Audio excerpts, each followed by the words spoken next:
तो आज हम आपको रेलवे का कुछ इम्पोर्टेंट सवाल देने वाले हैं जो आपके परीक्षा पॉइंट ऑफ व्यू से बहुत ज़्यादा इम्पोर्टेंट है। जो कि मेरा ये सवाल इतिहास का है। इसे देखिए, सिंधु घाटी लोगों का संबंध किससे था? सुमेरिया से था। किससे था? सिंधु घाटी के लोगों का संबंध जो था वह किससे था? सुमेरिया से था। आरंभिक वैदिक साहित्य में सर्वाधिक वर्णित नदी कौन है? सिंधु नदी है। वैदिक साहित्य में सर्वाधिक बार वर्णित नदी कौन है? सिंधु नदी है। उपनिषद जो है दर्शन पर पुस्तकें हैं। उपनिषद किस पर पुस्तकें हैं? दर्शन पर पुस्तकें हैं। गौतम बुद्ध ने अपनी मृत्यु के पहले बौद्ध संघ के नेतृत्व के लिए महाकश्यप को नामित किया था। गौतम बुद्ध ने अपनी मृत्यु के पहले, गौतम बुद्ध की जो मृत्यु के पहले जो है, पहले जो बौद्ध संघ हुआ था उसके नेतृत्व में किसको नामित किया था? महाकश्यप को नामित किया था। महावीर का जन्म जनात्रिका, जनात्रिका का मतलब क्या होता है? ज्ञात्रक नाम के क्षत्रिय गोत्र में हुआ था। महावीर का जो जन्म था जनात्रिका यानी ज्ञात्रक नाम के क्षत्रिय गोत्र में हुआ था। जैन धर्म में पूर्ण ज्ञान, जैन धर्म में पूर्ण ज्ञान का अर्थ है कैवल्य। जैन धर्म में जो है पूर्ण ज्ञान का अर्थ क्या होता है? कैवल्य होता है, कैवल्य प्राप्त करना होता है। सिकंदर के हमले के समय उत्तर भारत पर नंद वंश का शासक था। सिकंदर ने जब भारत पे हमला किया था उस समय उत्तर भारत पे नंद वंश का शासक था। झेलम नदी के किनारे प्रसिद्ध हाइडेस्पीच का युद्ध पोरस और सिकंदर के मध्य हुआ था।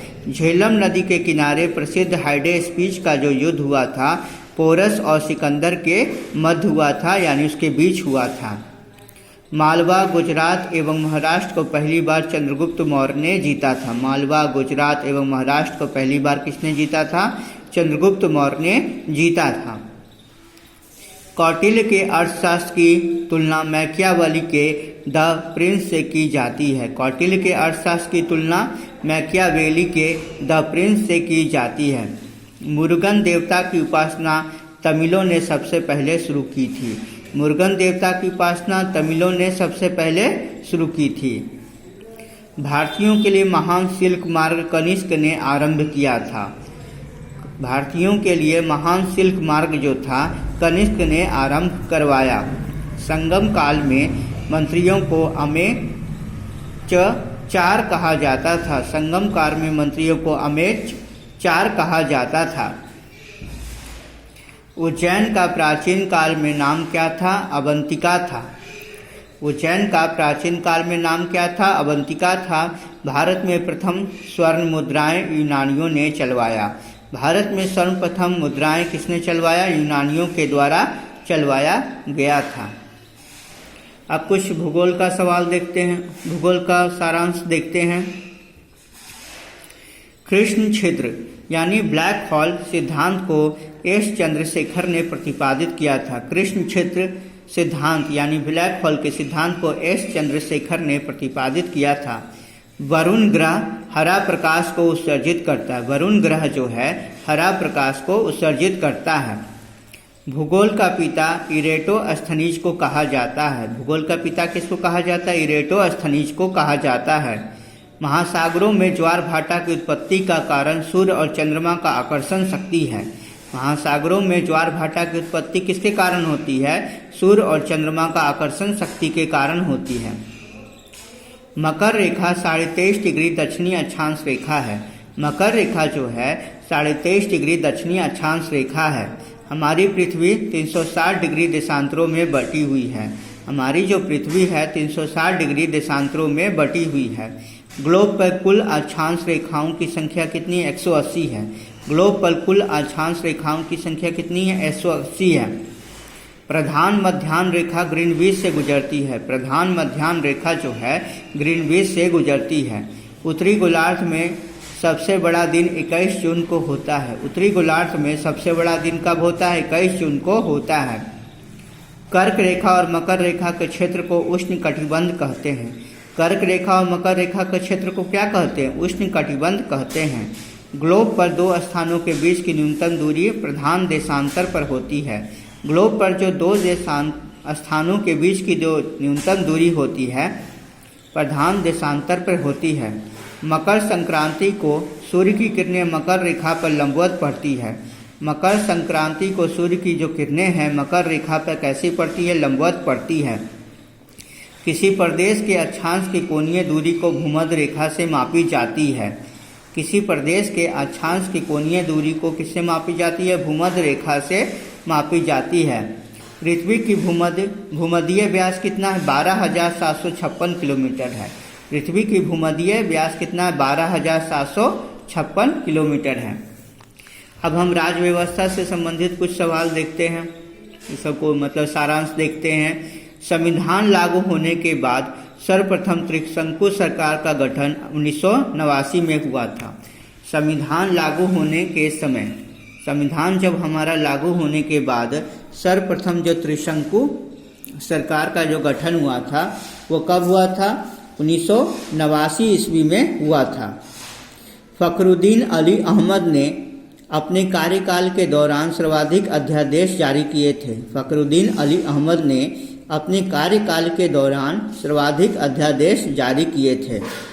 संविधान के अनुच्छेद 280 के अनुसार वित्त आयोग का गठन किया जाता है। संविधान के अनुच्छेद 280 के अनुसार वित्त आयोग का गठन किया जाता है। विश्व के किसी भी देश का सर्वाधिक उम्र में प्रधानमंत्री बनने वाले कौन थे? मोरारजी देसाई थे। विश्व के किसी भी देश का सर्वाधिक उम्र में प्रधानमंत्री बनने वाले कौन थे? मोरारजी देसाई थे। संसद में शून्यकाल संसद में दोपहर 12 बजे के बाद का समय होता है। संसद में शून्यकाल जो है संसद में दोपहर 12 बजे के बाद का समय होता है। एक वर्ष में कम से कम 2 बार संसद की बैठक होना आवश्यक है। एक वर्ष में कम से कम 2 बार संसद की बैठक होना आवश्यक है। प्राण एवं दैहिक स्वतंत्रता अनुच्छेद 21 में दी गई है। प्राण एवं दैहिक स्वतंत्रता अनुच्छेद 21 में दी गई है। संविधान की कुंजी प्रस्तावना को कहा जाता है। संविधान की जो कुंजी है उसको प्रस्तावना को कहा जाता है। भारतीय संसद के संयुक्त सत्र की अध्यक्षता लोकसभा का अध्यक्ष करता है। भारतीय संसद के संयुक्त सत्र की अध्यक्षता कौन करता है? लोकसभा का अध्यक्ष करता है। भारतीय सिविल सेवा में चुने गए पहले भारतीय कौन थे? सत्येंद्र नाथ टैगोर थे। भारतीय सिविल सेवा में चुने गए पहले भारतीय कौन थे? सत्येंद्र नाथ टैगोर थे। सांप्रदायिक निर्वाचन क्षेत्रों की पद्धति की शुरुआत भारत में 1909 के मिंटो मार्ले द्वारा हुई थी। सांप्रदायिक निर्वाचन क्षेत्रों की पद्धति की शुरुआत भारत में 1909 के मिंटो मार्ले द्वारा हुई। संयुक्त राष्ट्र संघ में महासचिव की नियुक्ति महासभा करती है। संयुक्त राष्ट्र संघ में महासचिव की नियुक्ति कौन करता है? किसके द्वारा की जाती है? महासभा द्वारा की जाती है।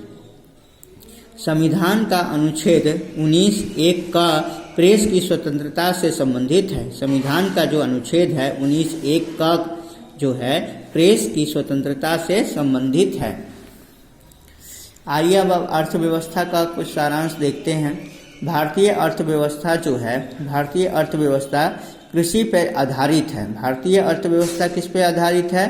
कृषि पे आधारित है। ऑपरेशन फ्लड से संबंधित राष्ट्रीय डेयरी विकास बोर्ड NDDB की स्थापना 1970 में प्रारंभ किया गया था। ऑपरेशन फ्लड से संबंधित राष्ट्रीय डेयरी विकास बोर्ड NDDB की स्थापना 1970 में प्रारंभ किया गया था। बादामी क्रांति का संबंध मसालों के उत्पादन एवं निर्यात वृद्धि से है। बादामी क्रांति का संबंध मसालों के उत्पादन एवं किससे है? निर्यात में वृद्धि से है। सुनहरी क्रांति का संबंध फलों के उत्पादन से है। सुनहरी क्रांति का संबंध किससे है? फलों के उत्पादन से है। गरीबी हटाओ के नारे के अंतर्गत वर्ष 1975 में 20 सूत्री कार्यक्रम प्रारंभ किया गया। गरीबी हटाओ के नारे के अंतर्गत वर्ष 1975 में 20 सूत्री कार्यक्रम प्रारंभ किया गया। रिजर्व बैंक ऑफ इंडिया का राष्ट्रीयकरण जनवरी 1949 में किया गया। रिजर्व बैंक ऑफ इंडिया का राष्ट्रीयकरण जो है जनवरी 1949 को किया गया। सेबी को SA दवे की सिफारिश के आधार पर 30 जनवरी 1992 को वैधानिक दर्जा प्रदान किया गया। सेबी को S.A. दवे की सिफारिश के आधार पर 30 जनवरी 1992 को वैधानिक दर्जा प्रदान किया गया। भारतीय औद्योगिक विकास बैंक की स्थापना जुलाई 1964 में की गई थी। भारतीय औद्योगिक विकास बैंक की स्थापना जुलाई 1964 में की गई थी। भारत की राष्ट्रीय आय की गणना केंद्रीय सांख्यिकी संगठन CSO करता है। भारत की राष्ट्रीय आय की गणना केंद्रीय सांख्यिकी संगठन यानी CSO करता है। केंद्रीय सांख्यिकी संगठन CSO की स्थापना 1951 में हुई थी। केंद्रीय सांख्यिकी संगठन CSO की स्थापना 1951 में हुई थी। एन्नोर बंदरगाह देश का पहला निगमित बंदरगाह है। एन्नोर बंदरगाह देश का क्या है? पहला निगमित बंदरगाह है। विशाखापट्टनम देश का सबसे गहरा बंदरगाह है। विशाखापट्टनम जो है देश का पहला गहरा बंदरगाह है। भारतीय जहाज रानी निगम लिमिटेड की स्थापना 2 अक्टूबर 1961 को हुई थी। भारतीय जहाज रानी निगम लिमिटेड की स्थापना 2 अक्टूबर 1961 को हुई थी। अब विज्ञान से संबंधित कुछ सवाल है। मानव नेत्र में प्रतिबिंब रेटिना पर वास्तविक और उल्टा बनता है।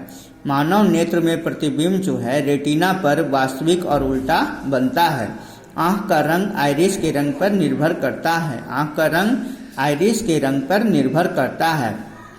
मानव नेत्र की प्रकाश संवेदी कोशिका शंकु रंग की पहचानती है। मानव नेत्र की प्रकाश संवेदी कोशिका शंकु रंग को पहचानती है। मानव नेत्र की प्रकाश संवेदी कोशिका छड़ यानी रॉड्स प्रकाश की तीव्रता को पहचानती है। मानव नेत्र की प्रकाश संवेदी कोशिका छड़ जो है प्रकाश की तीव्रता को पहचानती है। किसी वस्तु का प्रतिबिंब रेटिना पर 1/10 सेकंड तक रहता है। किसी वस्तु का प्रतिबिंब रेटिना पर 1/10 सेकंड तक रहता है। चलचित्र में प्रति सेकंड 24 चित्र दिखाया जाता है। चलचित्र में प्रति सेकंड 24 चित्र दिखाया जाता है। इंद्रधनुष परावर्तन पूर्ण आंतरिक परावर्तन तथा अपवर्तन द्वारा बनता है। इंद्रधनुष परावर्तन पूर्ण आंतरिक परावर्तन तथा अपवर्तन द्वारा बनता है। काली रंग की वस्तु सभी रंगों को क्या करती है? अवशोषित कर लेती है। काली रंग की वस्तु सभी रंगों को अवशोषित करती है। नाइक्रोम निकेल और क्रोमियम का मिश्र धातु है। नाइक्रोम जो है निकेल और क्रोमियम का मिश्र धातु है। प्राकृतिक चुंबक लोहे का ऑक्साइड Fe3O4 होता है। प्राकृतिक चुंबक लोहे का ऑक्साइड Fe3O4 होता है। हाइड्रोलिक ब्रेक प्रेस पास्कल के नियम पर आधारित है। हाइड्रोलिक ब्रेक पास्कल के नियम पर आधारित है। जब बर्फ पानी पर तैरती है तो उसके आयतन का 1/10 भाग पानी के ऊपर रहता है। जब बर्फ पानी पर तैरती है तो उसके आयतन का 1/10 भाग पानी के ऊपर रहता है। लोहा पारे पर तैरता है। लोहा जो है पारे पर तैरता है। समुद्र की लहरों को शांत करने के लिए तेल गिराया जाता है। समुद्र की लहरों को शांत करने के लिए तेल गिराया जाता है। अब है परंपरागत ज्ञान का सारांश।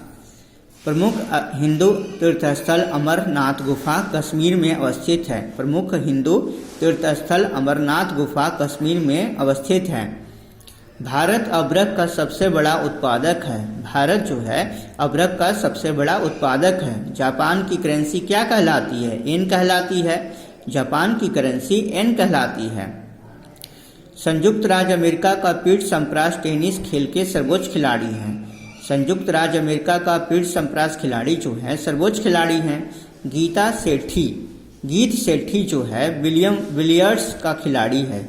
गीत सेठी बिलियर्ड्स का खिलाड़ी है। भारतीय सेना का नया आधार गीत मेरा भारत महान है। भारतीय सेना का नया आधार गीत क्या है? मेरा भारत महान है। अंतरिक्ष यात्री को अंतरिक्ष काला लगता है। अंतरिक्ष यात्री को अंतरिक्ष कैसा लगता है? काला लगता है। काली मिट्टी कपास के लिए उपयुक्त मिट्टी है। काली मिट्टी कपास के लिए क्या है? सबसे उपयुक्त मिट्टी है। 8वां विश्व तमिल सम्मेलन तंजावुर में हुआ था। 8वां जो विश्व तमिल सम्मेलन कहाँ हुआ था? तंजावुर में हुआ था। यूनिसेफ का मुख्यालय कहाँ है? न्यूयॉर्क में है। यूनिसेफ का मुख्यालय कहाँ है? न्यूयॉर्क में है। सांची का स्तूप किसने बनवाया? अशोक ने बनवाया था।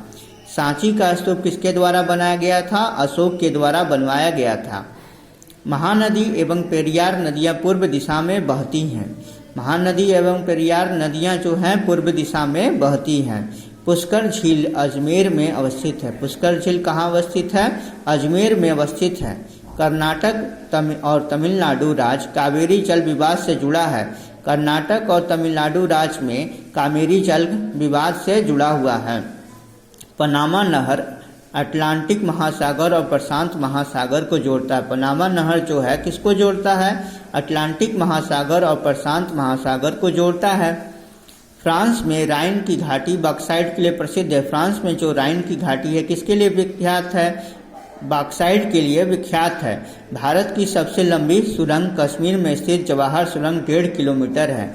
भारत में सबसे लंबी सुरंग जो है कहाँ पर स्थित है? कश्मीर में स्थित है। उसका नाम क्या है? जवाहर सुरंग है। वह 1.5 किलोमीटर लंबी है।